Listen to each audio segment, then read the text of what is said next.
이렇게 양당의 공천 윤곽이 드러나고 있는 가운데 저희 JTBC가 어제까지 실시한 여론조사에서 국민의힘 지지율이 민주당 지지율을 오차 범위 밖에서 앞선 걸로 나타났습니다.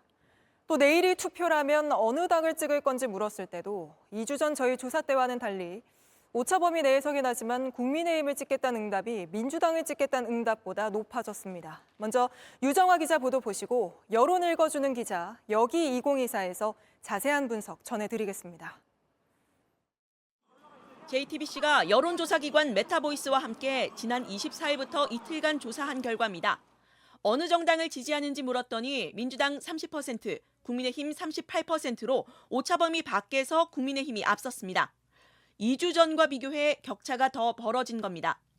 당장 내일이 총선이라면 어느 정당 후보를 지역구 국회의원으로 뽑을 건지도 물었습니다.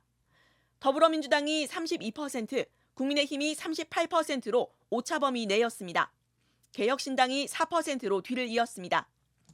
2주 전 JTBC 조사와 비교해봤습니다. 민주당은 3%포인트 떨어지고 국민의힘은 4%포인트 올라 그래프가 엇갈렸습니다.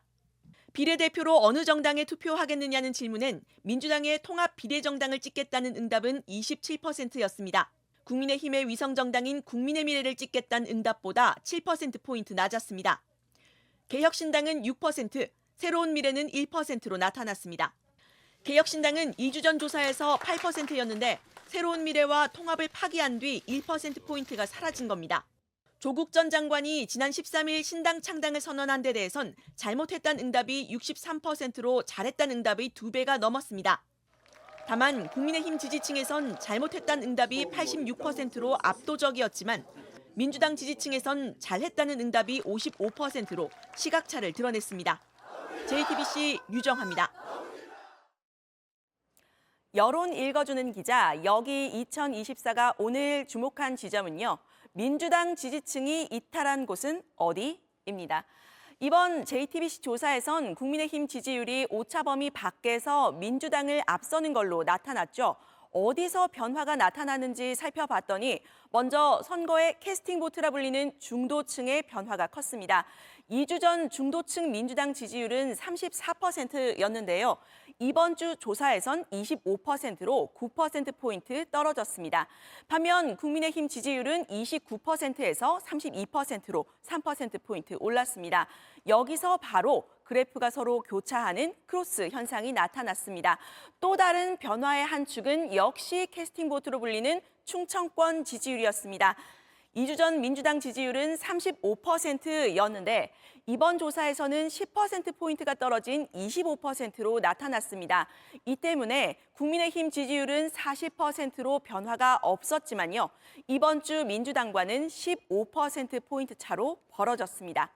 양 당의 고정 지지층 비율이 적은 중도층과 충청에서 민주당의 지지율이 상대적으로 떨어지면서 여론조사상의 변화가 나타났다는 분석입니다. 지난 2주 동안 양당이 한 일, 바로 국회의원 후보를 정하는 공천 작업이 한창이었습니다. 양당의 공천 상황에 대한 평가도 물어봤습니다. 국민의힘 공천에 대해서는요, 긍정평가와 부정평가가 44%로 똑같았습니다. 반면 민주당 공천에 대해서는 잘못했다는 응답이 60%로 잘했다는 응답의 거의 2배였는데요. 이른바 비명 횡사로 표현되는 민주당 내 계파 갈등에 대한 비판적인 시각이 반영된 걸로 풀이됩니다. 각 당 지지층은 이걸 어떻게 평가하는지 들여다봤더니 민주당 지지층은 10명 중에 6명만 민주당 공천 결과를 잘했다고 봤습니다. 국민의힘 지지층 10명 중 8명이 국민의힘 공천 결과를 긍정평가한 것과는 차이가 있었습니다. 오늘 여론조사와 관련한 자세한 사항은 중앙선거 여론조사심의위원회 홈페이지를 참고해 주시면 됩니다. JTBC 유정화입니다. 안녕하세요. 뉴스룸 앵커 한민용입니다. 오늘도 JTBC 뉴스룸을 시청해 주신 여러분 고맙습니다. 오늘 저녁에도 뉴스의 현장에서 찾아뵙겠습니다.